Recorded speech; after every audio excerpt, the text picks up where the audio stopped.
Hello friends, welcome to my channel. स्वागत है आप सभी का आज के सेशन में। आज के इस सेशन में हम लोग देखिए, ये टेस्ट नंबर है आपका 8 नंबर। इससे पहले हम लोग ऑलरेडी 7 टेस्ट सॉल्व कर चुके हैं और ये ध्यान रखिएगा उड़ान का है, जो काफ़ी ही अच्छे क्वालिटी का है। जिस उड़ान के बुक से आप झारखंड पढ़ रहे हैं, ये उन्हीं का ये टेस्ट सीरीज बनाया गया है, तो काफ़ी अच्छा है। और जैसा कि आपका रिस्पांस मुझे मिल रहा है, इससे पहले जितने भी टेस्ट इस चैनल के माध्यम से आपको दिया गया है, वो काफ़ी पॉजिटिव रिस्पांस आपकी तरफ से मिला है। तो आज का टेस्ट में हम लोग देखिए, आइए टॉपिक क्या है देख लेते हैं।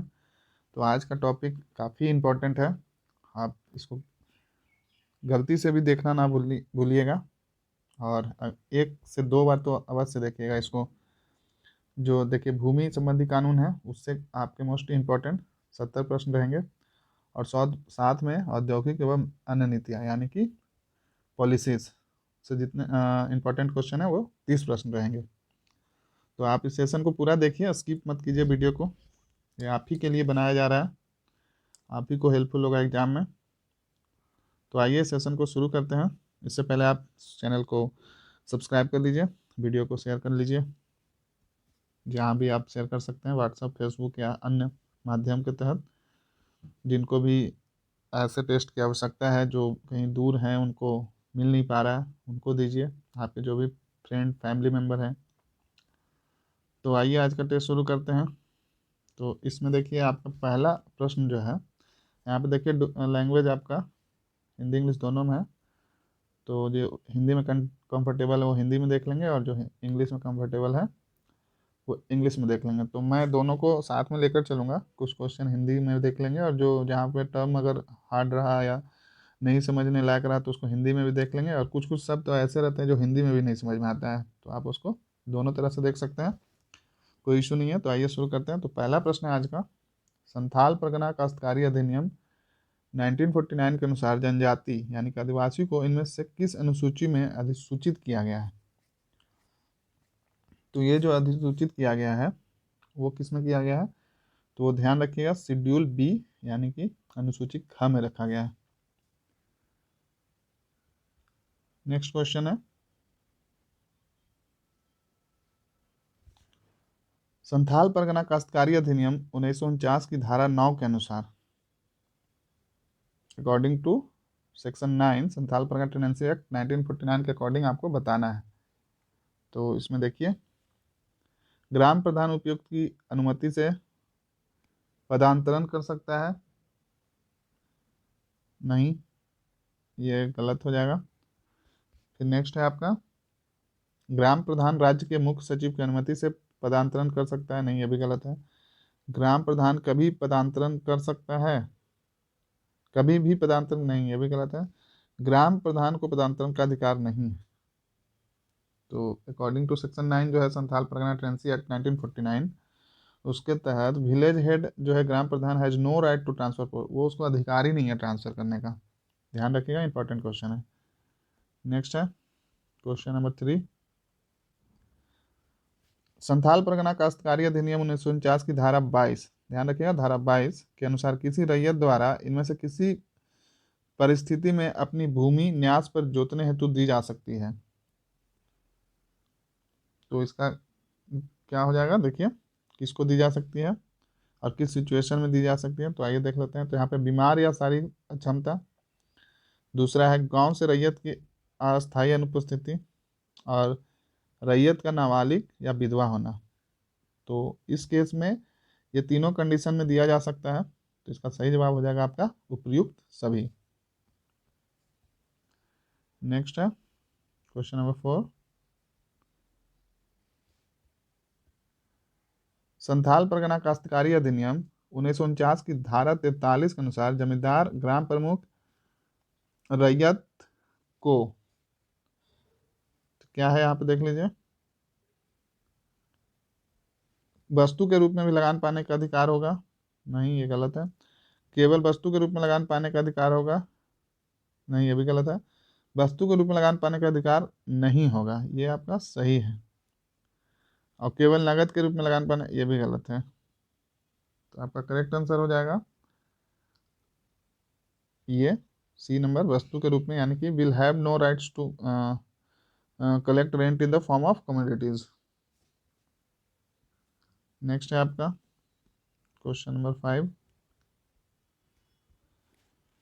छोटानागपुर काश्तकारी अधिनियम 1908 के अनुसार अस्थाई भूधृति का तात्पर्य है, यानी कि according to Chotanagpur tenancy act 1908 permanent tenure से क्या मतलब है? तो इसका सही जवाब हो जाएगा आपका वंशागत भूधृति से, यानी कि फ्रॉम हेरिडेटरी लैंड। ध्यान रखिएगा, इंपॉर्टेंट क्वेश्चन है ये। नेक्स्ट है क्वेश्चन नंबर 6।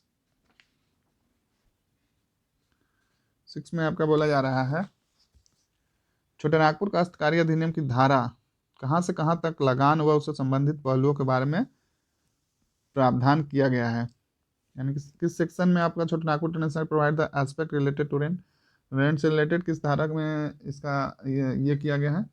तो ध्यान रखिएगा, इसका सही जवाब हो जाएगा आपका 24 to 36, यानी 24 से 36 के अधिनियम की धारा 24 से 36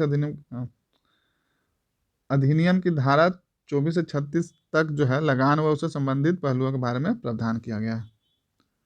नेक्स्ट क्वेश्चन है आपका क्वेश्चन नंबर 7 है छोटानागपुर काश्तकारी अधिनियम 1908 की धारा 215 के अनुसार कितने रुपये तक बाद में उपायुक्त के आदेश के विरुद्ध अपील नहीं की जा सकेगी, यानी कि इसका इंग्लिश में देख लेते हैं। According to section 215 Chotanagpur tenancy act, an appeal against the order of deputy commissioner can not be appealed in a suit up to how much रुपी?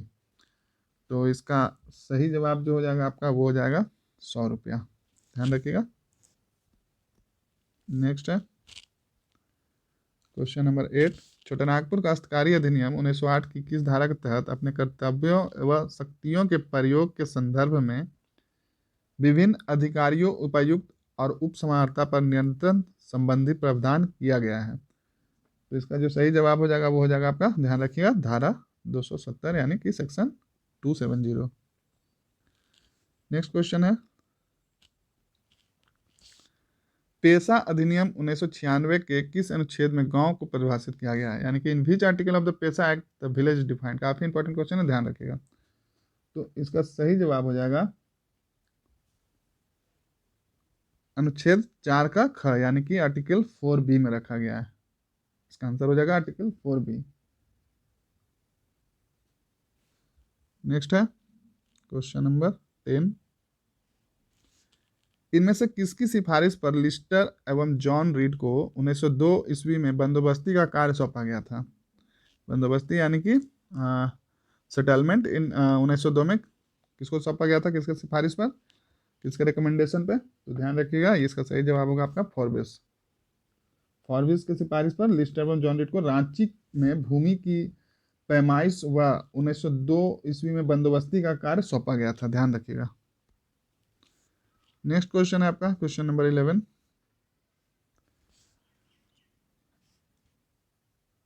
यहाँ पे देखिए स्टेटमेंट बेस्ड क्वेश्चन है, तो आइए देख लेते हैं क्या है इसमें।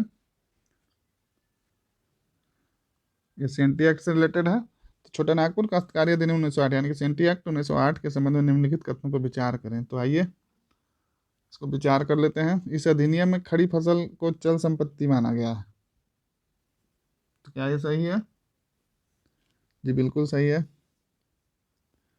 और इस अधिनियम के अनुसार स्थायी बंदोबस्त का तात्पर्य बंगाल बिहार, तो यहाँ देखिए 1973 नहीं बल्कि 1793 होगा, मिस प्रिंटिंग है ये। इसमें बंगाल, बिहार और उड़ीसा के संबंध में किया गया स्थायी बंदोबस्त से है। जी बिल्कुल ये सही है, इसको आप करेक्ट कर लीजिएगा। यहाँ पे 1973 नहीं बल्कि 1793 होगा। और आखिरी जो है इसमें, इस अधिनियम में रैयत को 3 प्रकारों में वर्गीकृत किया गया है, यानी कि the CNT act the raiyat has been classified into 3 ways. तो इसका जो करेक्ट है यहाँ पे, ये तीनों स्टेटमेंट सही है। तो उपयुक्त में से कौन सा कथन सत्य है? तो करेक्ट स्टेटमेंट ढूंढना है, तो 1 2 3 यहाँ पे आपका तीनों सही है। ध्यान रखिएगा, अच्छा क्वेश्चन था ये। नेक्स्ट क्वेश्चन है आपका 12 नंबर। In which of this chapters of CNT act 1908 has the provision regarding barren land, यानी कि बंजर भूमि बंदोबस्ती से संबंधित प्रावधान किए गए हैं? तो किस अध्याय में किया गया, चैप्टर बताना आपको, ध्यान रखिएगा। तो इसका सही जवाब हो जाएगा आपका 9A यानी कि 9 में किया गया है इसका।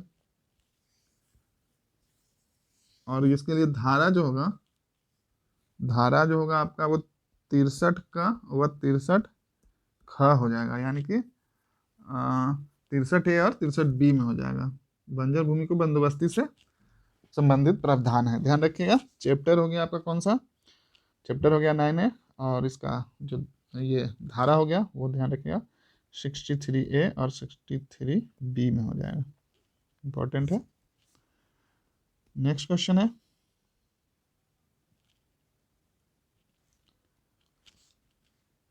छोटा नागपुर काश्तकारी अधिनियम 1908 की धारा 200 के तहत किसकी जंगम संपत्ति को अधिकृत व उसकी बिक्री के बीच में कम से कम कितने वर्षों का अंतराल होना चाहिए। आइए इसको इंग्लिश में भी देख लेते हैं। There should be a minimum gap of year बताना है आपको between the acquisition and land and sale of any movable property as per the section 200 of the Chota Nagpur tenancy act 1908। तो इसका करेक्ट आंसर आपको बताना है।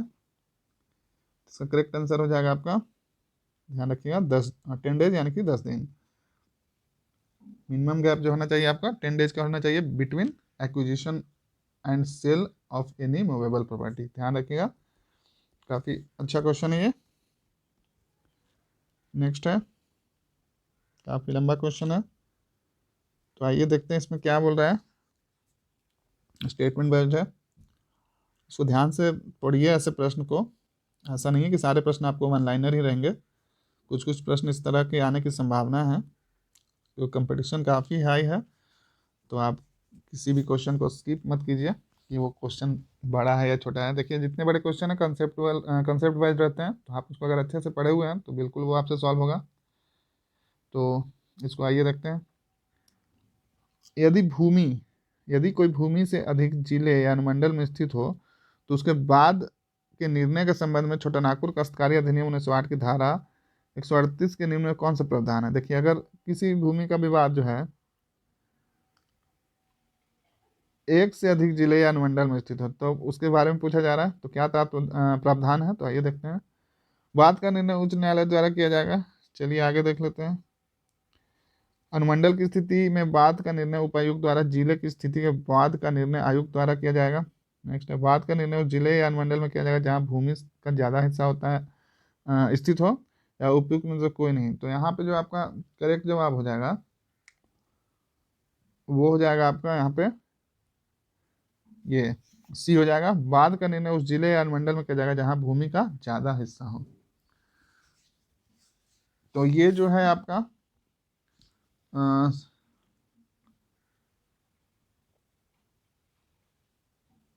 छोटा नागपुर काश्तकारी अधिनियम 1908 की धारा जो है धारा 100 आपका 138 के अनुसार यदि कोई भी भूमि एक से अधिक जिले या अनुमंडल में स्थित हो तो इससे संबंधित वाद विवाद का निर्णय उस जिले या अनुमंडल में किया जाएगा जहाँ की भूमि का जो है ज़्यादा भाग, मतलब परसेंटेज ऑफ एरिया जिसमें ज़्यादा रहेगा जिस अनुमंडल या जिला में, तो उसका वहाँ उसका विवाद को देखा जाएगा। चलिए ठीक है, ज़्यादा इसमें है नहीं बताने को, सिंपल सा याद रखिएगा। जिस एरिया जहाँ जिस क्षेत्र में पड़ेगा वहाँ उसको सुलझाया जाएगा।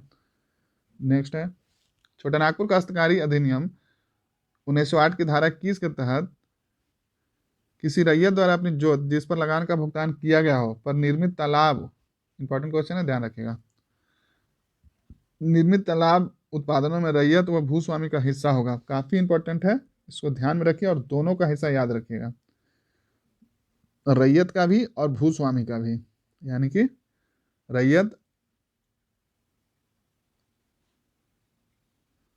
एंड लैंडलॉर्ड दोनों का हिस्सा याद रखिएगा। तो इसका करेक्ट जवाब जो हो जाएगा आपका वो हो जाएगा आपका 11/20 एंड 9/20।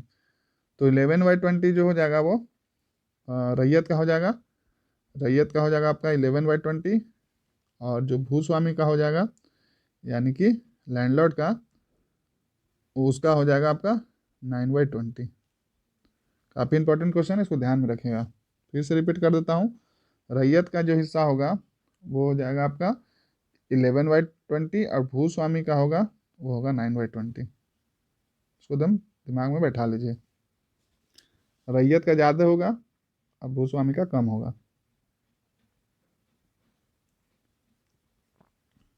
नेक्स्ट क्वेश्चन है आपका, सन 1862 ईस्वी में निम्न में से किनके नेतृत्व में भुइयारी भूमि का सर्वेक्षण हेतु प्रयास प्रारंभ किया गया था, यानी under under the leadership of which of the following was the attempted to survey Bhuiyari land started in. Simple सा क्वेश्चन है, भुइयारी लैंड का सर्वे स्टार्ट किया गया था 1862 में, वो किनके लीडरशिप में किया गया था? तो ध्यान रखिएगा, इसका सही जवाब जो होगा आपका वो हो जाएगा राखल दास हल्दर। नेक्स्ट क्वेश्चन है क्वेश्चन नंबर 17, संथाल परगना काश्तकारी अधिनियम 1949 यानी कि एसपीटी एक्ट 1949 के 1949 के प्रावधान में निम्न से किस जिले में लागू नहीं होंगे? सिंपल सा बात है, आपको सेंटी एसपीटी पढ़े होंगे तो एसपीटी के बारे में प्रश्न है, पूछा जा रहा है कौन सा जिला में लागू नहीं होगा, तो इसका करेक्ट आंसर हो जाएगा आपका गिरिडीह, क्योंकि देवघर होगा, गोड्डा होगा, जामताड़ा होगा। तो ये जो एसपीटी है आपका कुल कितने जिले में लागू है आप लोगों को पता ही होगा, तो ये कुल 6 डिस्ट्रिक्ट में लागू है, यानी कि 6 जिलों में है। तो 6 जिलों कौन कौन सा है आप कमेंट करके बताइए। चलिए आप कमेंट भी कीजिएगा, मैं भी बता देता हूँ, फिर भी आप कमेंट कीजिएगा। तो जो आपका ये संथाल परगना का जो डिस्ट्रिक्ट है उसमें देखिए आपका कौन कौन सा, दुमका है, पाकुड़ है, साहेबगंज है, गोड्डा है, देवघर है, और एक कौन सा बच गया ध्यान रखिएगा, एक जामताड़ा है। ये 6 डिस्ट्रिक्ट में एप्लीकेबल होगा आपका एसपीटी एक्ट 1949। नेक्स्ट क्वेश्चन है, नेक्स्ट में आपका बोला जा रहा है, as per section 57 of the Santhal Pargana tenancy act 1949 against any order given by the commissioner and appeal can be made to. कहने का मतलब है संथाल परगना काश्तकारी अधिनियम 1949 का धारा 57 के अनुसार आयुक्त द्वारा दिए गए किसी आदेश के विरुद्ध अपील किया जाएगा, तो कहाँ किया जाएगा? तो ये किया जाएगा राज्य सरकार द्वारा नियुक्त न्यायाधिकरण के पास। ध्यान रखिएगा, राज्य सरकार द्वारा, यानी कि tribunal appointed by the state government, ना कि सेक्रेटरी पास, हाईकोर्ट के पास नहीं किया जाएगा। ये किया जाएगा आपका राज्य सरकार द्वारा नियुक्त न्यायाधिकरण, यानी कि ट्रिब्यूनल जो अपॉइंट किया जाएगा उनके पास किया जाएगा। किस केस में किया जाएगा? तो ध्यान रखिएगा, धारा 57 के अनुसार आयुक्त द्वारा दिए गए किसी आदेश के विरुद्ध अगर अपील करना हो तो ध्यान रखिएगा, धारा 57 और आयुक्त के खिलाफ। नेक्स्ट क्वेश्चन है, झारखंड की किस महिला निर्देशक यानी डायरेक्टर को हाल ही में गुवाहाटी में आयोजित चौथे चलचित्रम राष्ट्रीय फिल्म समारोह में सर्वश्रेष्ठ महिला निर्देशक का पुरस्कार दिया गया? तो इसका सही जवाब जो हो जाएगा वो हो जाएगा आपका कौन सा हो जाएगा? तो ये इसका सही जवाब होगा आपका प्रियंका पूर्ति।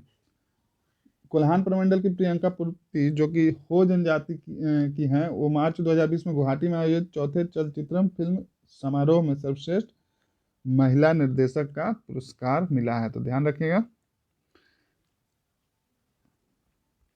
ये भी ध्यान रखिएगा, वो होट ट्राइब से बिलोंग करती हैं। नेक्स्ट है क्वेश्चन नंबर 20, ये एक तरह से करेंट क्वेश्चन, पता नहीं यहाँ बीच में कैसे उन्होंने दे दिया, चलिए ठीक है जो भी है। नेक्स्ट क्वेश्चन है, संथाल परगना काश्तकारी अधिनियम 1949 के धारा 55 के अनुसार यदि किसी जमींदार द्वारा किसी रैयत के विरुद्ध लगान की वसूली हेतु कोई मुकदमा किया गया हो तो पहले मुकदमे के कितने समय के भीतर लगान की वसूली हेतु दूसरा मुकदमा दायर नहीं किया जा सकता? ध्यान रखिएगा, नहीं किया जा सकता है। एक मुकदमा ऑलरेडी किया गया है और उसके बाद दूसरा मुकदमा करने के बीच में गैप पूछा जा रहा है, तो इसका सही जवाब जो हो जाएगा वो हो जाएगा आपका 6 माह। ध्यान रखिएगा 6 मंथ। नेक्स्ट है क्वेश्चन नंबर 21, तो आइए देख लेते हैं क्या है इसमें। संथाल सिविल रूल्स का संबंध संथाल परगना क्षेत्र में नागरिक व न्याय प्रशासन एडमिनिस्ट्रेशन को पालन हेतु राज्य सरकार द्वारा जारी निर्देश राज्य सरकार के निम्न में से किस अधिनियम के अधीन इस प्रकार के निर्देश जारी कर सकती है? तो ध्यान रखिएगा, इसका करेक्ट आंसर है आपका संथाल परगना एक्ट 1855 यानी कि संथाल परगना अधिनियम 1855।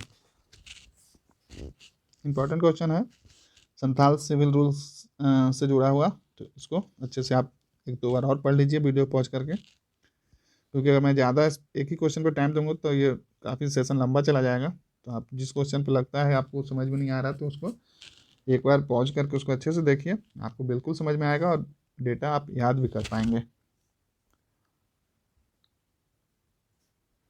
नेक्स्ट क्वेश्चन है छोटानागपुर भूत रीति अधिनियम 1869 यानी कि छोटानागपुर टेन्योर एक्ट 1869 में उल्लेखित महतोई भूमि का तात्पर्य है। सिंपल सा बात है, आपको महतोई भूमि के बारे में बताना है। तो महतोई किस भूमि को हम लोग बोलते हैं, तो ध्यान रखिएगा, महतोई भूमि जो हम लोग बोलते हैं वो बोलते हैं गांव के महत्व हेतु अलग से रखी गई भूमि।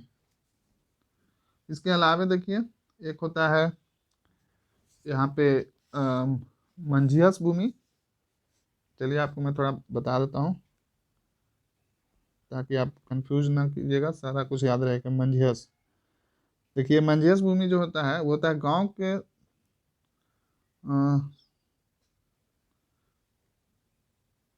जो ऑनर होते हैं यानी कि स्वतंत्रधारियों के लिए आरक्षित, यानी कि land reserve for the village honour.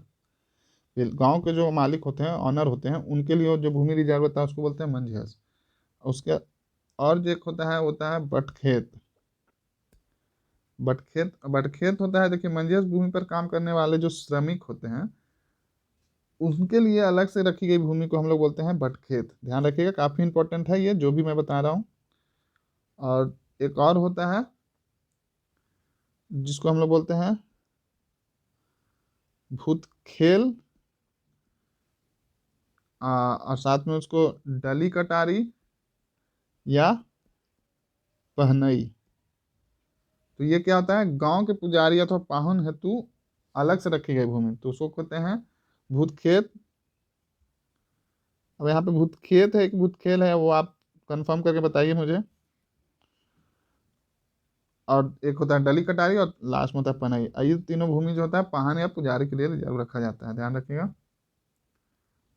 Next question है आपका क्वेश्चन नंबर 23। छोटानागपुर काश्तकारी अधिनियम 1908 यानी कि सेंट्री एक्ट 1908 की धारा 58 के प्रावधानों के अनुरूप लगान की बकाया राशि पर अधिकतम की दर से ब्याज प्रभारित किया जा सकता है। यानी कहने का मतलब the maximum interest on the due rent shall be, percentage बताना आपको, as per the provision of the section 58 of the Chotanagpur tenancy act 1908। तो कितना परसेंट लगाया जा सकता है टैक्स, तो ध्यान रखिएगा इसका सही जवाब होगा आपका 6.25% वार्षिक। सालाना आपको 6.25% लगाया जा सकता है। नेक्स्ट है आपका क्वेश्चन नंबर 24। यदि न्यायालय के लिए किसी भूमि संबंधी शर्त को मूल्य का निर्धारण करना आवश्यक हो तो छोटानागपुर काश्तकारी अधिनियम 1908 की धारा 103 के तहत मूल्य पिछले कितने वर्षों या उससे कम अवधि का औसत मूल्य माना जाएगा। चलिए इसको इंग्लिश में भी देख लेते हैं। If it is necessary for the court to determine the value of the price of land, this value shall be the average value of the previous as per section 103 of the CNT act 1908। तो कितने वर्षों का देखा जाएगा इसमें, तो ध्यान रखिएगा इसका सही जवाब हो जाएगा आपका 10 वर्षों तक का मूल्य को देख के उसमें किया जाएगा। नेक्स्ट है क्वेश्चन नंबर 25। जूम आउट कर देता हूँ ताकि आपको इंग्लिश हिंदी दोनों में दिख सके अच्छे से। तो यहाँ पे है छोटानागपुर काश्तकारी अधिनियम 1908 CNT एक्ट 1908 की धारा 220 के अंतर्गत अपील की सुनवाई के संबंध में निम्न कथनों पर विचार करना। चलिए अच्छा क्वेश्चन होगा, स्टेटमेंट बेस्ड है। तो यहाँ पे जो है देखिए, यदि अपील की सुनवाई की तारीख को अपीलकर्ता स्वयं या उसका अभिकर्ता हाजिर नहीं होता है तो उस अपील खारिज कर दिया जाएगा। तो क्या लगता है आपको, ये सही है? तो जी बिल्कुल ये सही होगा। उसकी अगर वो हाजिर नहीं होता तो अपील खारिज कर दिया जाएगा। और यदि सुनवाई की तारीख को अपीलकर्ता हाजिर हो परंतु दूसरा पक्ष हाजिर ना हो तो अपील की एक पक्षीय सुनवाई कर दी जाएगी। तो ये भी आपका सही है, तो यहाँ पे करेक्ट आंसर हो जाएगा 1 और 2। नेक्स्ट क्वेश्चन नंबर आपका 26। 26 में पूछा जा रहा है आपसे, देखिए छोटानागपुर काश्तकारी अधिनियम 1908 में कुल कितनी धाराएं हैं। सिंपल सा क्वेश्चन है।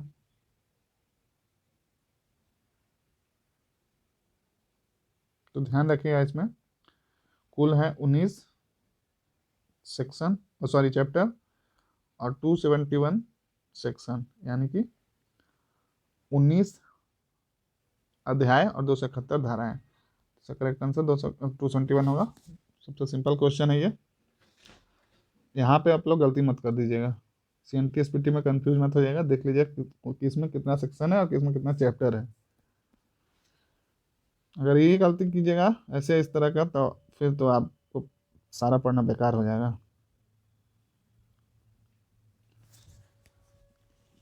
नेक्स्ट है आपका, निम्न में से कौन सा एक छोटानागपुर काश्तकारी अधिनियम 1908 CNT एक्ट 1908 को लागू करने का उद्देश्य नहीं है? विच of this is not a purpose behind the implementing, कौन सा पर्पस नहीं था CNT एक्ट लागू करने का, इनमें से कौन सा? तो यहाँ पे देखिए, providing land ownership right to tribes, ये तो था। Protecting the land rights to tribe, ये भी था। तो using the land of tribe to socio economic development of the country, नहीं नहीं ये नहीं था। तो आपका यहाँ पे नॉट पर्पस था, तो आपका आंसर हो जाएगा सी। ध्यान रखिएगा, यानी कि जनजातियों की भूमि पर उपयोग देश के सामाजिक आर्थिक विकास हेतु करना, ये नहीं था।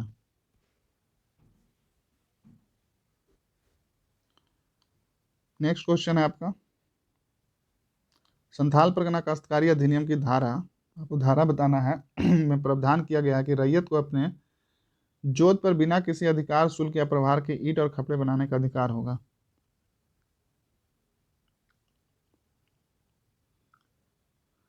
यहाँ पे इंग्लिश में CNT प्रिंट हो गया है, जिसको करेक्ट करके SPT आप लोग मान के चलेगा, हिंदी में सही है। तो इसका जो सही जवाब हो जाएगा आपका, ध्यान रखिएगा, इसका सही जवाब होगा आपका धारा 15 में प्रावधान किया गया है। क्या किया गया धारा 15 में? तो संथाल परगना काश्तकारी अधिनियम की धारा 15 में प्रावधान किया गया है कि रैयत को अपने या अपने परिवार के घरेलू अथवा कृषि संबंधी प्रयोजनों के लिए अपने जोत पर बिना किसी अधिकार शुल्क या प्रभार के ईंट और खपड़े बनाने का अधिकार होगा। नेक्स्ट है आपका क्वेश्चन नंबर 29। तो आइए देख लेते हैं क्या है इसमें। संथाल परगना काश्तकारी अधिनियम 1949 की धारा 27, यानी धारा 27 के अनुसार बंजर भूमि की बंदोबस्ती हेतु जारी किए गए पट्टे के प्रपत्र की प्रतियां निम्न से किसे उपलब्ध कराया जाएगा? तो ध्यान रखिएगा, इसका सही जवाब हो जाएगा, जो ये प्रतियां बनेगी, जो तैयार की जाएगी, वो कुल 4 प्रतियां बनेगी। तो 4 प्रतियां किसके किसके पास जाएगी? तो यहाँ पे उपायुक्त को, रैयत को, भूस्वामी को और ग्राम प्रधान उपलब्ध कराया जाएगा। तो इसका करेक्ट आंसर देखिए सी हो जाएगा, यानी कि 1 2 3 4। अच्छा क्वेश्चन था, ध्यान रखिएगा। नेक्स्ट है क्वेश्चन नंबर 30। संथाल परगना काश्तकारी अधिनियम 1949 के धारा 52 के अनुसार यदि कोई जमींदार अपने रैयत या ग्राम प्रधान से देय लगान के अतिरिक्त कोई राशि वसूलता है तो उसे कैद की सजा दी जा सकती है। तो कितने समय के लिए दी जा सकती है? तो ध्यान रखिएगा, इसका सही जवाब हो जाएगा आपका 6 माह तक, यानी कि 6 मंथ। नेक्स्ट क्वेश्चन है, संथाल परगना काश्तकारी अधिनियम 1949 के किस धारा के तहत कोई रैयत स्वयं अपने परिवार को घरेलू या कृषि संबंधी प्रयोजनों के लिए अपनी जोत पर कच्चा या पक्का मकान बना सकता है? इंपॉर्टेंट क्वेश्चन है, ध्यान रखिएगा। आइए इसको इंग्लिश में भी देख लेते हैं। Under which section of the SPT act 1949 can raiyat for himself, for his family, agriculture and domestic purpose built a brick और mud built houses on this holdings? इसका करेक्ट आंसर हो जाएगा सेक्शन 18, यानी कि धारा 18। इससे पहले जो मैं क्वेश्चन बता रही है, दोनों में कंफ्यूज मत होइएगा। तो आप ये क्वेश्चन जो था आपका, यहाँ पे आपको पक्का मकान बनाने वाला था, और इससे पहले जो था आपका ये क्वेश्चन देख लीजिए, ईंट और खपड़े बनाने का अधिकार।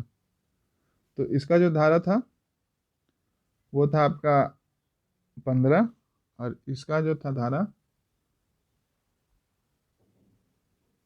इसका धारा है आपका 18, यानी कि एक का 15 एक का 18। तो ध्यान रखिएगा, आप अपने अनुसार इसको नोट डाउन कर लीजिएगा ताकि कंफ्यूजन ना हो कुछ। नेक्स्ट क्वेश्चन है, संथाल परगना काश्तकारी अधिनियम 1949 यानी 1949 के संबंध में निम्न से कौन सा कथन सत्य है?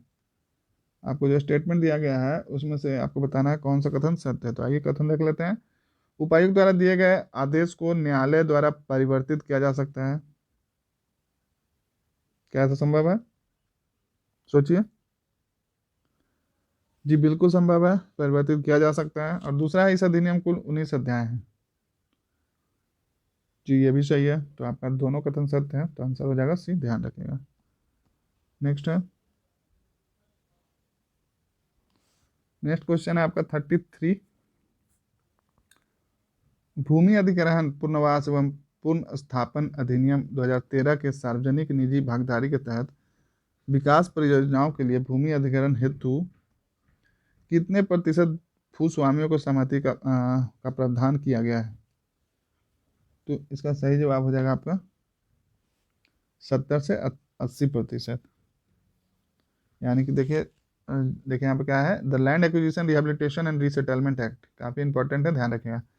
What percentage of land owner consent was provision for land acquisition, के लिए कितने प्रतिशत लोगों का कंसेंट जरूरी है project and public private partnership के लिए? तो ध्यान रखिएगा 70 से 80%, इंपॉर्टेंट क्वेश्चन है। Next question, in which year was panchayat extension notified area act enacted, यानी कि पंचायत अनुसूचित क्षेत्र विस्तार अधिनियम को किस वर्ष पारित किया गया था? इसका करेक्ट आंसर हो जाएगा 1996 में। नेक्स्ट है आपका क्वेश्चन नंबर 35। संथाल परगना काश्तकारी अधिनियम 1949 एसपीटी एक्ट 1949 के किस अनुसूची में आदिवासी या अर्ध आदिवासियों की सूची दी गई है?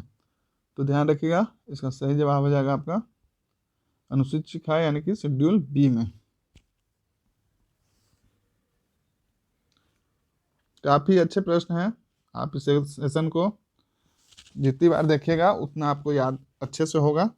तो एक बार में मुझे नहीं लगता है आप सारे प्रश्न आपको याद हो जाएंगे, अगर हो जाती है तो बहुत अच्छी बात है, पहले से भी आप लोग पढ़ चुके होंगे। तो आप देखिए सॉल्व करके कितने प्रश्न सॉल्व हो रहे हैं आपके इसमें से, और अगर नहीं याद हो रहा है एक बार में तो आप इस सेशन को 1 2 3 जब तक ना हो जाए तब तक देखिए, क्योंकि यहाँ जो इससे प्रश्न जो है कुल 12 प्रश्न पूछे जाएंगे आपके।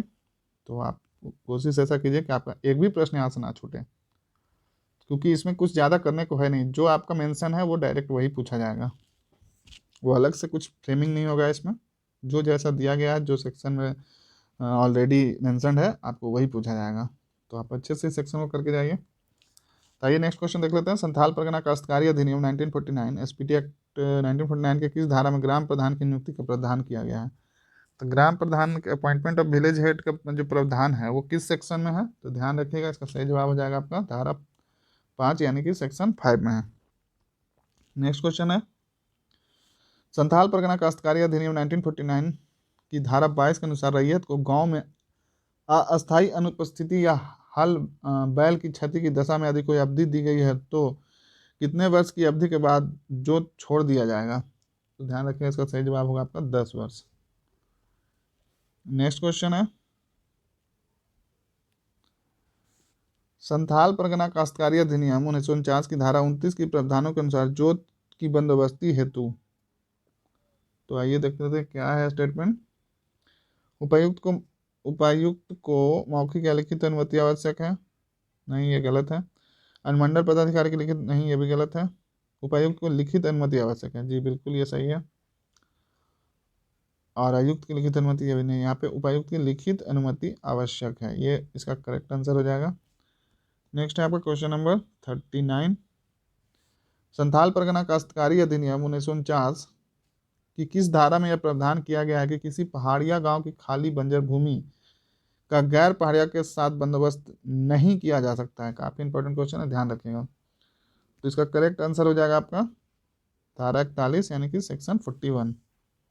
धारा 41 में मेंशन है कि अगर किसी पहाड़िया की खाली बंजर भूमि है तो वो गैर पहाड़िया के साथ बंदोबस्त नहीं किया जा सकता है, यानी कि sale not be leased on the non Paharia, जब भी मिलेगा तो पहाड़िया को ही मिलेगा। तो ये धारा, इसका ध्यान रखिएगा, धारा 141 है, सेक्शन 41। नेक्स्ट क्वेश्चन है आपका, छोटानागपुर काश्तकारी अधिनियम 1908 सीएनटी एक्ट 1908 के संबंध में निम्न कथनों पर विचार करें। तो आइए देखते हैं क्या है इसमें। किसी मुंडारी खुदकटीदारी काश्तकारी का लगान उपायुक्त के आदेश से ही बढ़ाया जा सकता है, बिल्कुल सही है।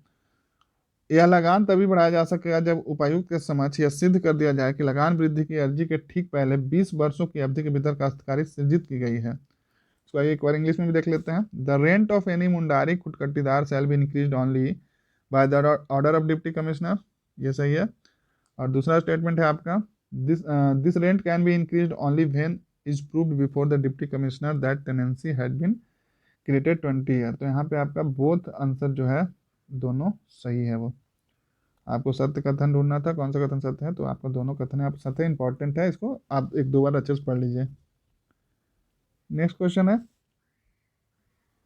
छोटे नागपुर काश्तकारी अधिनियम 1908 सीएनटी एक्ट 1908 की धारा 186 के तहत कुर्की के संबंध में निम्न में से किसे कुर्की से छूट प्राप्त होगी। तो इसका जो सही जवाब हो जाएगा आपका वो हो जाएगा यहाँ पे कृषि और औजार उपकरण, जी बिल्कुल सही है। लेखा बही, ये भी सही होगा। और महिलाओं और बच्चों कपड़े, तो यहाँ पे आंसर हो जाएगा आपका 1 2 3 तीनों। नेक्स्ट है आपका क्वेश्चन नंबर 42। देखिए यहाँ पे प्रश्न काफ़ी अच्छे क्वालिटी के हैं और थोड़ा लैंग्वेज भी ज़्यादा है, तो आपको सेशन थोड़ा लंबा जाएगा, ये आप पेशेंस बना के रखिए, लेकिन आप भरोसा रखिए ये सेशन आपको बिल्कुल ही फायदा करेगा। आप इसको देख के जाइए, आपको 1 2 3 पता नहीं कितने प्रश्न इससे आ जाए, तो आप बिल्कुल इसको स्किप मत कीजिए।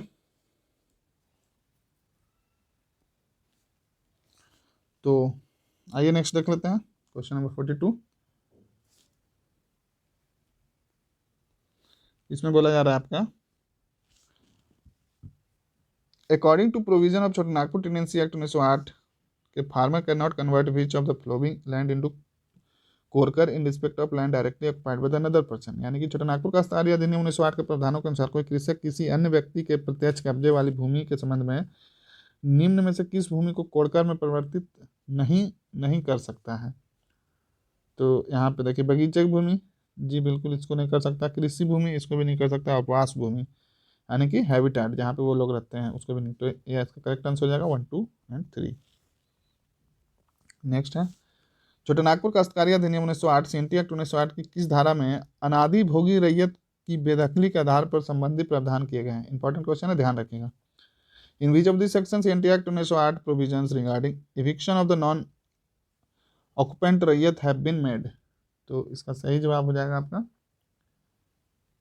सेक्शन बताना है, ध्यान रखिएगा। तो इसका सेक्शन हो जाएगा आपका धारा 41 यानी सेक्शन 41। नेक्स्ट क्वेश्चन है, छोटे नागपुर काश्तकारी अधिनियम 1908 के अनुसार वह मुंडारी जिसने जंगली भूमि को किसी भाग को जोत में लाने हेतु भूमि का अधिकार अर्जित किया उसे कहा जाता है। तो उसे क्या कहा जाता है, तो उसे ध्यान रखिएगा, उसे कहा जाता है मुंडारी खुदकटीदार। नेक्स्ट क्वेश्चन है, छोटे नागपुर भूधृति अधिनियम 1969 यानी कि छोटे नागपुर टेन्योर एक्ट 1969 के अनुसार विशिष्ट कमिश्नर के द्वारा पारित किसी निर्णय या आदेश के विरुद्ध निम्न में से किसके पास अपील की जा सकती है। तो किसके पास की जा सकती है, तो इसका सही जवाब हो जाएगा आपका प्रमंडलीय आयुक्त यानी कि डिविजनल कमिश्नर। नेक्स्ट क्वेश्चन है आपका क्वेश्चन नंबर 46। छोटे नागपुर काश्तकारी अधिनियम 1908 का प्रारूप किस वर्ष निर्मित किया गया था। इंपॉर्टेंट है, ध्यान रखिएगा। तो इसका प्रारूप जो है वो निर्मित किया गया था आपका 1903 ईस्वी में। नेक्स्ट क्वेश्चन आइए देखते हैं। नेक्स्ट है आपका,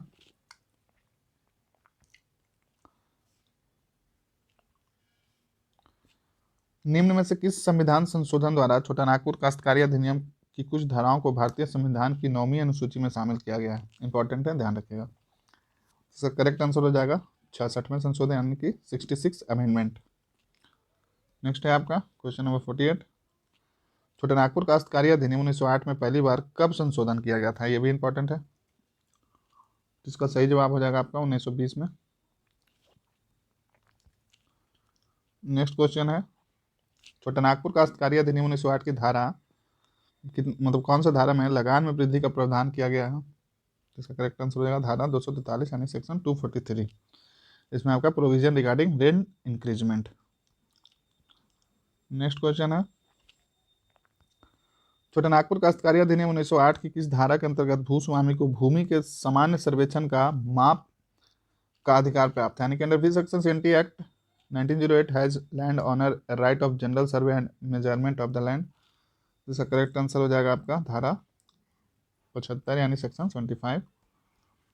नेक्स्ट है छोटानागपुर काश्तकारी अधिनियम 1908 की धारा 67 का के अनुसार किसी भूमि को कोड़कण में बदले जाने के प्रथम कृषि वर्ष की सफल कटाई के कितने वर्ष बाद तक लगान दे होगा? इसका सही जवाब हो जाएगा आपका 4 ईयर यानी 4 वर्ष।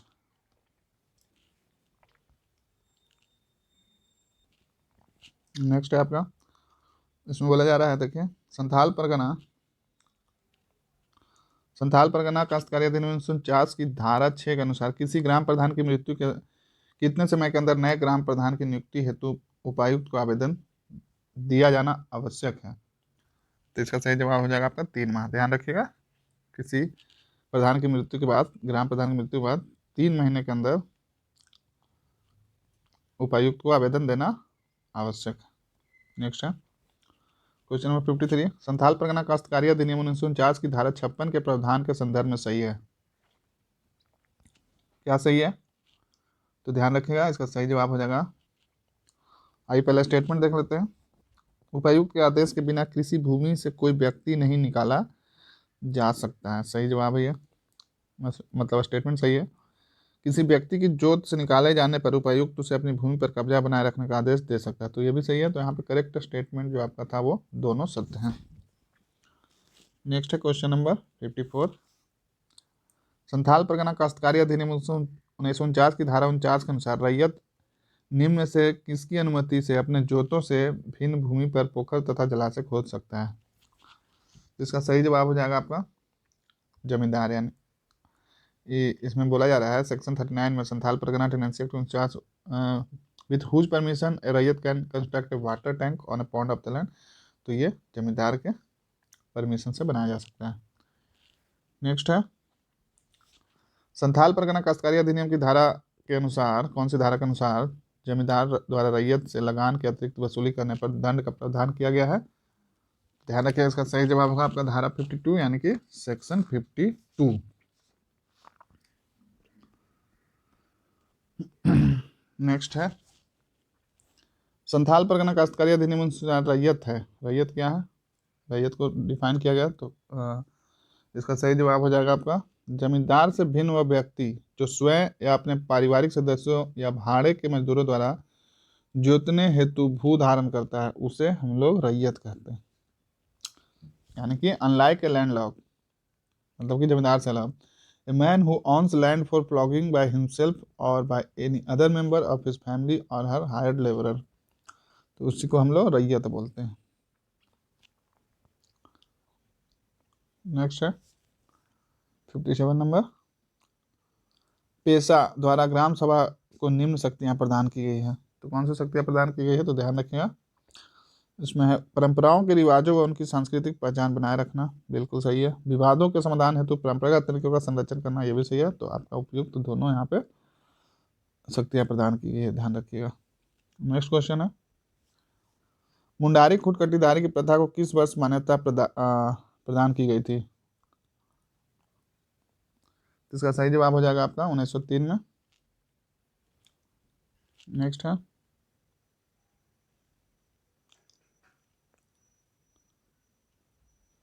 छोटानागपुर काश्तकारी अधिनियम के अनुसार लगान का अर्थ है, आपको रेंट का मतलब बताना है। तो ध्यान रखिएगा, इसका सही जवाब हो जाएगा आपका रैयत द्वारा भूमि के उपयोग के बदले भूस्वामी को दिया गया प्रतिफल। रैयत द्वारा जो भूस्वामी को दिया जाएगा उसी को बोलते हैं हम लोग रेंट यानी कि लगान। नेक्स्ट क्वेश्चन है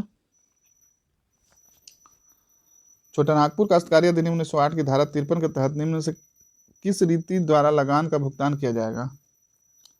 तो इसका सही जवाब हो जाएगा आपका माल कचहरी में डाक मुद्रा देश द्वारा, यानी कि ट्रेजरी कोर्ट और बाय मनी ऑर्डर।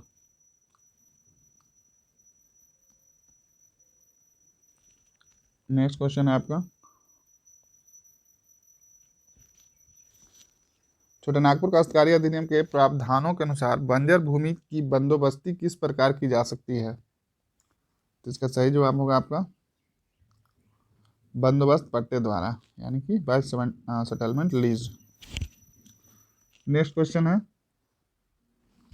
छोटे नागपुर काश्तकारी अधिनियम 1908 धारा 67 का के तहत कोड़कड़ में परिवर्तित किसी भूमि पर कितने वर्षों तक का लगान देय नहीं होगा? तो इसका सही जवाब हो जाएगा आपका 4 वर्ष, ध्यान रखिएगा 4 ईयर। इंग्लिश में भी देख लेते हैं इसको। अंडर सेक्शन 67A ऑफ छोटे Nagpur tenancy act 1908 for how many year rent will not be payable on any land converted into कोड़कर। नेक्स्ट है क्वेश्चन नंबर 63, छोटे नागपुर काश्तकारी अधिनियम 1908 की धारा 37 के तहत किसी खुदकट्टी अधिकार प्राप्त रैयत पर कितने वर्षों से अधिक की काश्तकारी सृजित की गई हो तो भूमि का लगान नहीं बढ़ाया जाएगा? तो इसका सही जवाब होगा आपका 20 ईयर। नेक्स्ट है, संथाल परगना काश्तकारी अधिनियम 1949 के तहत किसी खास ग्राम के ग्राम प्रधान की नियुक्ति हेतु गांव के कितने रैयतों की सहमति आवश्यक है? तो इसका सही जवाब हो जाएगा आपका 2/3 यानी कि 2/3। नेक्स्ट क्वेश्चन है, संथाल परगना काश्तकारी अधिनियम 1949 की धारा 33 के तहत कितने वर्षों तक बंदोबस्त बंजर भूमि को आबाद नहीं किए जाने पर बंदोबस्त रद्द की जा सकती है? तो ध्यान रखिए, इसका करेक्ट आंसर हो जाएगा 5 वर्ष, यानी कि 5 ईयर। नेक्स्ट है क्वेश्चन नंबर 66, संथाल परगना काश्तकारी अधिनियम 1949 की किस धारा के तहत रैयत भूमि का विनियम किया जा सकता है, यानी कि एक्सचेंज ऑफ रैयत लैंड कैन बी डन? तो ये किस धारा में मेंशन है? तो ध्यान रखिएगा, इसका सही जवाब हो जाएगा आपका धारा 20 सेक्शन 20। नेक्स्ट है, संथाल परगना काश्तकारी अधिनियम 1949 की किस धारा के तहत किसी रैयत को अपने घरेलू या कृषि संबंधी प्रयोजनों के लिए अपने जोत में बिना किसी प्रभार के ईंट व खपड़े बनाने का अधिकार है? इसका सही जवाब होगा धारा 15। नेक्स्ट क्वेश्चन है, संथाल परगना काश्तकारी अधिनियम 1949 के तहत कृषि वर्ष की परिभाषा के तहत शामिल है, तो क्या शामिल है? आइए देख लेते हैं। जहां बांग्ला साल चलता है वहां प्रथम बैसाख से प्रारंभ होने वाला वर्ष, सही है। जहां फसली साल चलता है वहां प्रथम अश्विन से प्रारंभ होने वाला वर्ष, ये भी सही है। जहां कृषि प्रयोजन के लिए कोई अन्य साल चलता है वहां वही वर्ष, ये भी सही है। तो करेक्ट आंसर हो जाएगा उपयुक्त सभी। नेक्स्ट क्वेश्चन है क्वेश्चन नंबर 69, पेशा कानून का मूल्य उद्देश्य निम्न में से किसे सशक्त करना है? इंपॉर्टेंट क्वेश्चन है, ध्यान रखिएगा। तो ये हो जाएगा आपका ग्राम सभा को। नेक्स्ट है क्वेश्चन नंबर 70, 1903 ईस्वी में निम्न में से किस अधिनियम का प्रारूप तैयार किया गया था? सही जवाब होगा छोटे नागपुर काश्तकारी अधिनियम, यानी कि which of the following act was drafted in 1903, जो कि हम लोग दूसरे तरीके से ये क्वेश्चन ऑलरेडी हम लोग देख चुके हैं। तो इसका सही जवाब होगा CNT, छोटे नागपुर टेनेंसी एक्ट। नेक्स्ट है क्वेश्चन नंबर 71। अब देखिए यहाँ पे 70 क्वेश्चन जो था आपका वो CNT SPT और अन्य जो ये क्या बोलते हैं उसको अधिनियम जो था उससे जुड़े हुए थे। अब हम लोग यहाँ से जो देखेंगे वो देखेंगे पॉलिसी से रिलेटेड क्वेश्चन, जो कि ये भी काफ़ी इंपॉर्टेंट है।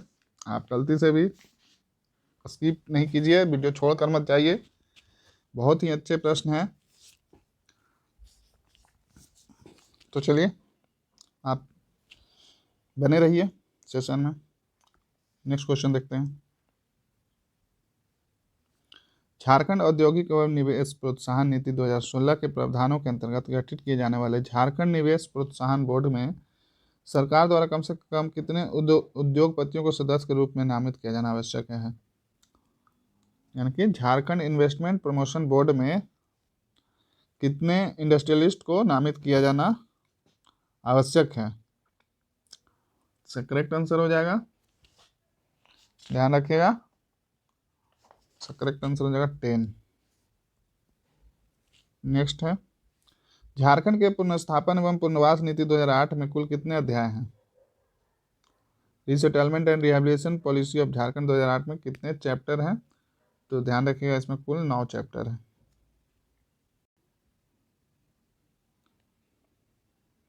तो आइए नेक्स्ट क्वेश्चन देखते हैं। क्वेश्चन नंबर 73, झारखंड के पुनर्स्थापन एवं पुनर्वास नीति के अंतर्गत किसी भी प्रभावित क्षेत्र का सर्वेक्षण उसकी घोषणा की तारीख से कितने दिनों के भीतर पूरा किया जाना अनिवार्य है? तो ध्यान रखिए, सही जवाब होगा आपका 60 दिनों के अंदर। नेक्स्ट क्वेश्चन है, झारखंड औद्योगिक पार्क नीति 2015 के तहत निजी क्षेत्र द्वारा सामान्य औद्योगिक पार्क की आधारभूत संरचना के निर्माण हेतु राज्य सरकार द्वारा अधिकतम कितने रुपये की वित्तीय सहायता उपलब्ध कराए जाने का प्रावधान है? तो ध्यान रखिएगा 10 करोड़ इसका सही जवाब हो जाएगा। नेक्स्ट है, झारखंड वस्त्र परिधान एवं फुटवेयर नीति को किस वर्ष अधिसूचित किया गया? तो इसका सही जवाब हो जाएगा आपका 2016।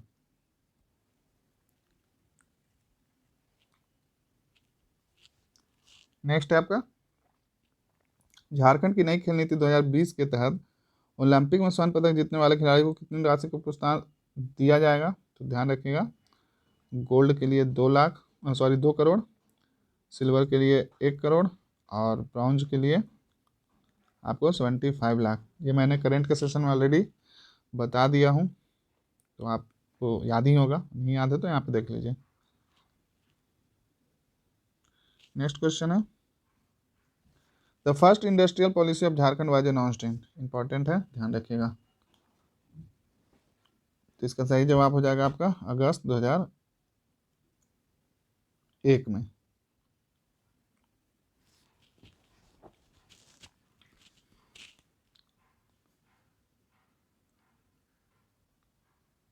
नेक्स्ट क्वेश्चन है आपका, झारखंड की नई खेल नीति 2020 में खिलाड़ियों और कोच को प्रोत्साहित करने हेतु इनमें से कौन सी पुरस्कार देने का उल्लेख है? तो इसका सही जवाब होगा आपका जयपाल सिंह मुंडा अवार्ड।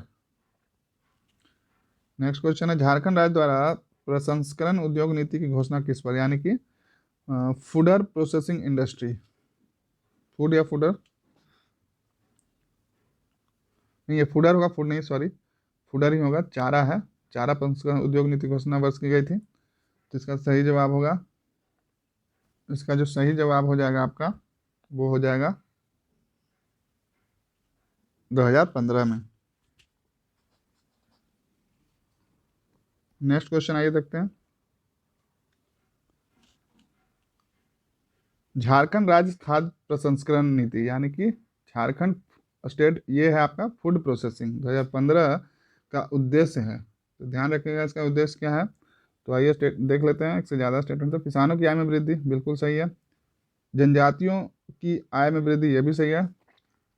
लघु वनोत्पाद, यानी कि प्रमोट फॉरेस्ट प्रोड्यूस, तो ये भी सही है। तो आपका करेक्ट आंसर हो जाएगा 1 2 3 तीनों सही है। यानी कि देख लीजिए इसमें क्या कहता है, increase income of farmer, increase income of scheduled tribe and promote the minor forest produce, तीनों सही है यहाँ पे। नेक्स्ट क्वेश्चन है, झारखंड मद्य निषेध, यानी कि झारखंड अल्कोहल प्रोविजन पॉलिसी 2016 के तहत कितने प्रतिशत अनुसूचित जनजाति की जनसंख्या वाले ग्राम पंचायतों में शराब की दुकान खोलना प्रतिबंधित है? तो ध्यान रखिएगा, इसका सही जवाब होगा आपका 50%। नेक्स्ट क्वेश्चन है क्वेश्चन नंबर 82, झारखंड की पुनर्स्थापन एवं पुनर्वास नीति, यानी कि resettlement and rehabilitation policy of Jharkhand agriculture labour, यानी कि कृषि श्रमिक है। तो क्या है देख लीजिए, तो ऐसा व्यक्ति जो अनुसूचित क्षेत्र में प्रभावित क्षेत्र की घोषणा के तारीख के पूर्व कम से कम 30 वर्षों से निवास करता हो तथा शारीरिक श्रम द्वारा कृषि भूमि अर्जित करता हो, सही है ये। ऐसा व्यक्ति जो गैर अनुसूचित क्षेत्र में प्रभावित क्षेत्र की घोषणा की तारीख के पूर्व कम से कम 15 वर्षों से निवास करता हो तथा शारीरिक श्रम द्वारा कृषि भूमि अर्जित करता हो। तो यहाँ पर उपयुक्त आपका उपयुक्त दोनों सही है, ध्यान रखिएगा। नेक्स्ट क्वेश्चन है आपका 83, झारखंड राज्य सरकार द्वारा नक्सलियों के प्रत्यार्पण एवं पुनर्वास नीति, यानी कि extradition and rehabilitation policy of Naxalite के अंतर्गत किसी नक्सली संगठन के केंद्रीय कमेटी के सदस्य के प्रत्यार्पण करने पर निर्धारित पुरस्कार राशि है? तो इसका सही जवाब होगा आपका 12 लाख रुपए। नेक्स्ट क्वेश्चन है आपका क्वेश्चन नंबर 84, झारखंड राज्य और ऊर्जा नीति, यानी कि Jharkhand state solar energy policy 2016 के अंतर्गत ऊर्जा के क्षेत्र में स्थापित की जाने वाली परियोजनाओं पर कितने वर्ष तक विद्युत शुल्क में छूट प्रावधान किया गया है? तो इसका सही जवाब होगा आपका 10 वर्ष, ध्यान रखिएगा। नेक्स्ट क्वेश्चन है, झारखंड खाद्य प्रसंस्करण उद्योग नीति 2015 के अंतर्गत, यानी कि Jharkhand food processing industry policy 2015 के अंतर्गत राज्य के किस जिले में टमाटर के बृहद उत्पादन हेतु टमाटर प्रसंस्करण इकाई की स्थापना का प्रस्ताव किया गया था? तो ध्यान रखिएगा, इसका सही जवाब हो जाएगा आपका लातेहार। नेक्स्ट क्वेश्चन है आपका, किस वर्ष झारखंड राज्य स्टार्टअप नीति की घोषणा की गई थी? यानी कि झारखंड स्टेट स्टार्टअप पॉलिसी कब अनाउंस किया गया था? तो ध्यान रखिएगा, ये किया गया था आपका 2016 में। नेक्स्ट क्वेश्चन है आपका, इनमें से कौन सा झारखंड सरकार की पुनर्स्थापन एवं पुनर्वास नीति का उद्देश्य है? यानी कि ऑब्जेक्टिव है of resettlement and rehabilitation policy of the state government. इसका सही जवाब आइए पहले देख लेते हैं क्या क्या है। विस्थापन की समस्या का समाधान, सही है। पिछड़े वर्ग के अधिकारों की रक्षा, ये भी सही है। पुनर्वास प्रक्रिया गति को तीव्र करना, यह भी सही है। तो सही जवाब होगा इनमें से सभी। देख लेते हैं एक बार इंग्लिश में इसको, solve the problem of displacement, protecting the all right of backward class and speed up the process of rehabilitation. तो यहाँ पे सही हो जाएगा आपका, ऑल करेक्ट है। नेक्स्ट क्वेश्चन है आपका, झारखंड राज्य पुनर्स्थापन एवं पुनर्वास परिषद के अध्यक्ष हैं।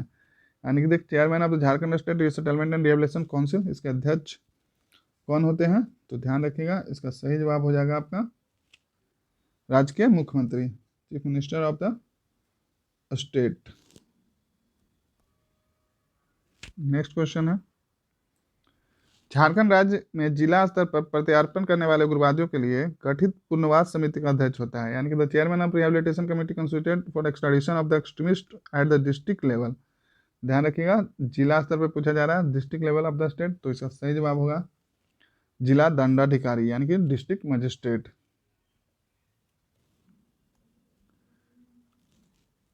नेक्स्ट क्वेश्चन है 90 नंबर, इसमें पूछा जा रहा है आपका, झारखंड राज्य पर्यटन नीति घोषणा कब की गई थी? यानी कि स्टेट टूरिज्म पॉलिसी कब अनाउंस किया गया था? तो इसका सही जवाब होगा आपका 2015। ध्यान रखिएगा,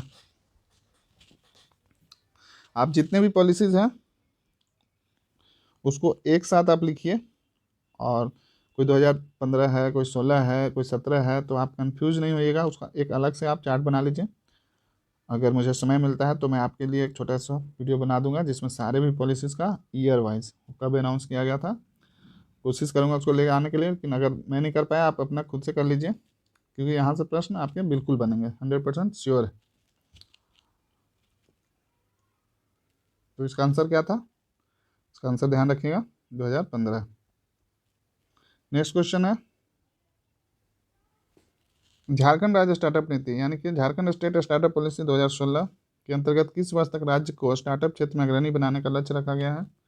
तो ध्यान रखिएगा, इसका सही जवाब होगा 2021। देखिए, अभी 2021 में हम लोग हैं अभी, तो ये अचीव कितना % हुआ, क्या हुआ, वो तो देखने वाली बात होगी। तो फिलहाल के लिए आप इसको बस याद रखिए कि इसका टारगेट है जो 2021, जब आप एग्ज़ाम देने के लिए अपीयर होंगे तभी है आपका इसका स्टार्टअप पॉलिसी। ध्यान रखिएगा, भूलिएगा मत इसको। नेक्स्ट क्वेश्चन है, झारखंड वस्त्र परिधान एवं फुटवेयर नीति, यानी कि Jharkhand textile apparel and footwear policy 2016। अब इसमें बताना कि आपको में से किसे एक विशेष क्षेत्र के रूप में चिन्हित किया गया है? तो विशेष क्षेत्र के रूप में चिन्हित किया गया वो है टेक्सटाइल, ध्यान रखिएगा। नेक्स्ट है, ease of doing business report 19 की रैंकिंग में झारखंड का स्थान प्राप्त हुआ है। तो ध्यान रखिएगा, इसका सही जवाब होगा आपका 5वां, और इससे पहले वाले में था 4th, और उससे पहले वाले में था 7th, और उससे पहले वाले में था 3rd। तो ये रैंक था आपका। तो आप कमेंट करके बताइए कि कौन से ईयर में कौन जो जितने भी ये आया है ease of doing business report, तो ईयर वाइज और रैंक आप कम से कम लास्ट 2 से 3 साल का आप कमेंट करके बताइए, आपको भी याद हो जाएगा और लोग जो जुड़े हुए हैं उनको भी काफ़ी हेल्प हो जाएगा। तो आप थोड़ा सा मेहनत आप भी कीजिए, कमेंट आप लोग बहुत कम कर रहे हैं और वीडियो को शेयर भी नहीं कर रहे हैं। तो रिक्वेस्ट है आप लोग से, वीडियो को ज़्यादा से ज़्यादा शेयर कीजिए, चैनल को सब्सक्राइब कर लीजिए। और अभी इसके अलावे मैं और भी बहुत सारे टेस्ट लेके आने वाला हूँ, लास्ट मोमेंट पे आपको रिवीजन में कोई कमी नहीं होगा। तो आप बिल्कुल चैनल को सब्सक्राइब करके ज़्यादा से ज़्यादा वीडियो को शेयर कीजिए, बस यही एक आपसे रिक्वेस्ट है। चलिए तो नेक्स्ट क्वेश्चन देखते हैं, झारखंड पुनर्स्थापन एवं पुनर्वास नीति, यानी कि Jharkhand resettlement and rehabilitation policy rehabilitation policy के संदर्भ में सत्य कथन पहचान करें। तो इसका सत्य कथन आइए क्या होगा देख लेते हैं। पुनर्स्थापन एवं पुनर्वास नीति में कुल अध्याय 3 अध्याय नहीं, ये गलत है। या नीति 15 नवंबर 2009 को लागू, ये भी गलत है। तो दोनों में से कोई भी सही नहीं होगा। यहाँ पे जो दोनों कथन है वह सत्य है। पुनर्स्थापन नीति में कुल 10 नहीं बल्कि 9 अध्याय हैं, और ये जो आपका 2009 में नहीं बल्कि 25 जुलाई 2008 में लागू हुआ था, ध्यान रखिएगा। चैप्टर कुल इसमें अध्याय 9 है, और ये 2009 में नहीं बल्कि 25 जुलाई 2008 में लागू हुआ था। नेक्स्ट क्वेश्चन है आपका झारखंड भू अर्जन नियमावली 2015 यानी झारखंड लैंड एक्विजिशन रूल 2015 के तहत अनुसूचित क्षेत्रों की भूमि का अर्जन किया जा सकेगा। तो किसके भूस्वामी की सहमति से? सही है, ये ग्राम सभा की सहमति से। तो उपयुक्त दोनों की सहमति से। तो यहाँ पे आपका उपयुक्त दोनों का सहमति होना चाहिए। तो करेक्ट आंसर हो जाएगा आपका उपयुक्त दोनों की सहमति से। नेक्स्ट क्वेश्चन है आपका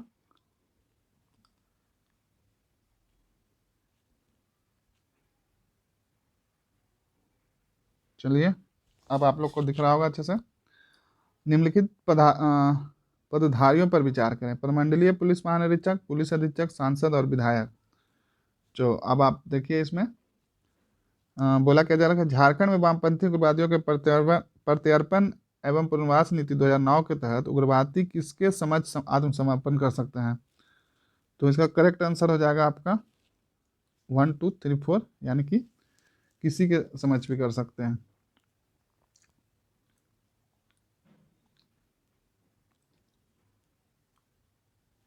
नेक्स्ट क्वेश्चन है आपका क्वेश्चन नंबर 97।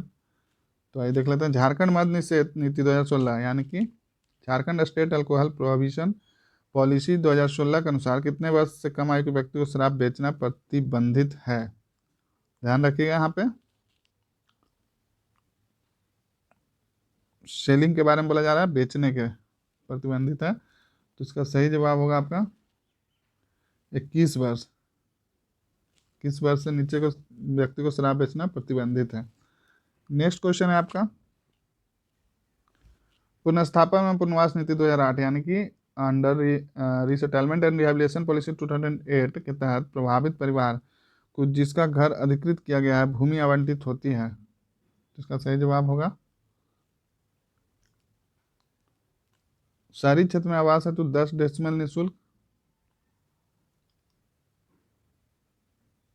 नहीं, ये गलत हो जाएगा। शहरी क्षेत्र में 10 डेसिमल नहीं बल्कि शहरी क्षेत्र में 15 डेसिमल और तथा ग्रामीण क्षेत्र में 15 नहीं, ग्रामीण क्षेत्र में 10 डेसिमल दी जाती है। तो यहाँ पे उपयुक्त दोनों में से कोई नहीं होगा। आंसर तो यहाँ पे हो जाएगा, लेकिन ध्यान रखिएगा शहरी क्षेत्र में 10 नहीं 15 होगा और ग्रामीण क्षेत्र में 15 नहीं बल्कि 10 होगा। नेक्स्ट क्वेश्चन है कर्तव्य निर्वाह के दौरान उग्रवादी हिंसा में शहीद हुए पुलिसकर्मियों को आश्रितों को अनुग्रह राशि दी जाती है। तो कितनी दी जाती है? तो ध्यान रखिएगा, इसका सही जवाब होगा आपका 10 लाख।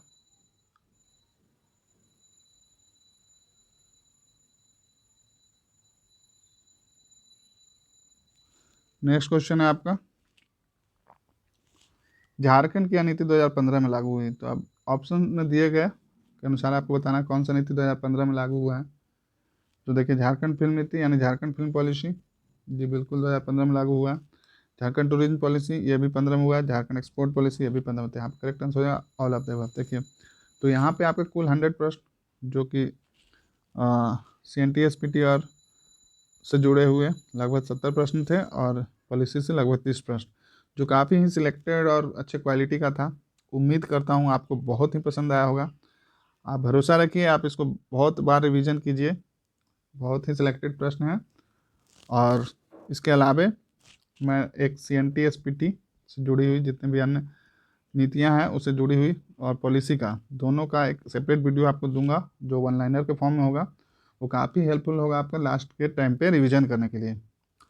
तो चलिए इसी के साथ ये सेशन को अब समाप्त करते हैं।